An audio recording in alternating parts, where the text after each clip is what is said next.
வணக்கம். பிஎம் கிசான் விவசாயிகளே, சற்று முன் வெளியான முக்கிய அறிவிப்பின்படி விவசாயிகளே அலர்ட். பிஎம் கிசான் பணம் தொடர்ந்து வர இதை பண்ணுங்க.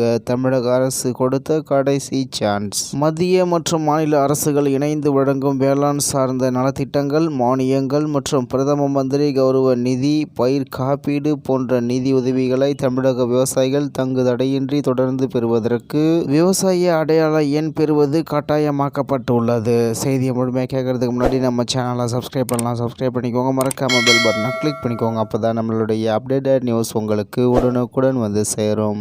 மத்திய மற்றும் மாநில அரசுகள் இணைந்து வழங்கும் வேளாண் சார்ந்த நலத்திட்டங்கள், மானியங்கள் மற்றும் பிரதம மந்திரி கௌரவ நிதி, பயிர் காப்பீடு போன்ற நிதி உதவிகளை தமிழக விவசாயிகள் தங்கு தடையின்றி தொடர்ந்து பெறுவதற்கு விவசாய அடையாள எண் பெறுவது கட்டாயமாக்கப்பட்டுள்ளது. இதுவரை இந்த அடையாள எண்ணை பெற பதிவு செய்யாத விவசாயிகளுக்கு தமிழ்நாடு அரசு தற்போது ஒரு முக்கிய இறுதி வாய்ப்பை வழங்கியுள்ளது.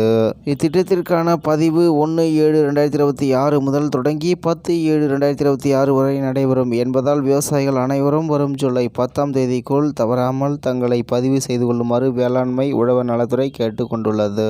மேலும் விவசாயிகள் தங்களது விவரங்களை எளிமையாகவும் விரைவாகவும் பதிவு செய்ய 3 முக்கிய வழிகள் வழங்கப்பட்டுள்ளன. அதன்படி உங்களது கிராமத்திற்கு அருகில் உள்ள அரசு பொது சேவை மையத்தையோ அல்லது வட்டார வேளாண் விரிவாக்க மையத்தையோ தேவையான ஆவணங்களுடன் நேரில் அணுகி பதிவு செய்து கொள்ளலாம். ஆன்லைன் மூலம் சுய பதிவு செய்ய விரும்பும் விவசாயிகள் அதிகாரப்பூர்வ இணையதளம் வழியாக டிஎன் ஃபார்மர் ரெஜிஸ்ட்ரி என்ற மெனுவை பயன்படுத்தி தங்களது விவரங்களை நேரடியாகவே பதிவேற்றம் செய்து கொள்ள முடியும். மேலும் அரசின் சலுகைகளையும் உழவர் நல நிதி உதவிகளையும் எவ்வித தடையுமின்றி தொடர்ந்து பெறுவதற்கு இதுவே கடைசி வாய்ப்பாகும். எனவே காலதாமதம் செய்யாமல் வரும் 10/7/2026க்குள் உங்களது பதிவை உறுதி செய்து உழவர் நல திட்டங்களின் பயன்களை இது குறித்து ஏதேனும் சந்தேகங்கள் அல்லது கூடுதல் வழிகாட்டுதல் தேவைப்பட்டால் விவசாயிகள் தங்களது மாவட்ட வேளாண் அலுவலகத்தை தொடர்பு கொண்டு தெளிவு பெறலாம் என தெரிவிக்கப்பட்டுள்ளது என்று தகவல் வெளியாகியுள்ளது என்பது குறிப்பிடத்தக்கது.